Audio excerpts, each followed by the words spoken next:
18,000 in just one day.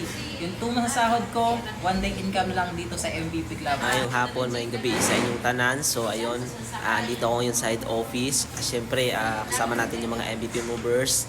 So ayun, by the way, my name is Jad Alpon. Ngayon, may pakilala ko sa inyo na dating factory worker na naghaw lang sa atin sa online.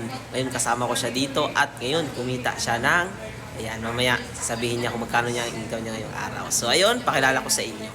Ayun, so nandito siya. So hi coach, ayun, pakilala ka naman. So at ano yung background at magkano yung income mo ngayong araw? Hello, I'm Edward Javier Baranyo. Isa ako sa mga dating naghaulang din kay Coach Gerald. And right now, isa sa mga dating factory worker, kumita ng 18,000 in just one day. Yung 2 masasahod ko, one day income lang dito sa MVP Club. You are next. So ano yung masasabi mo sa mga sa mga tao na nagdududa pa sila sa sarili? Anong mapapayo mo? Sa mga taong nagdududa pa until now, para sa akin, check mo yung situation mo ngayon.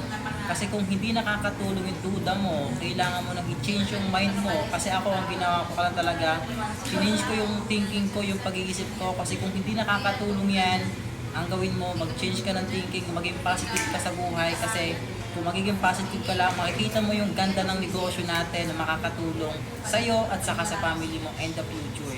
Yeah, thank you so much coach.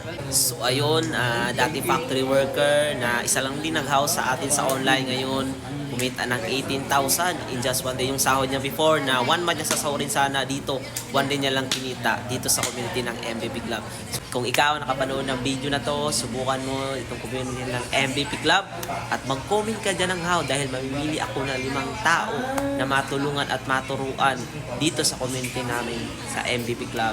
Kaya, at syempre, huwag mo kalimutan mag-like, follow, and share para ma-priority ka na mapili dito. So, yun lang. God bless everyone. Bye-bye.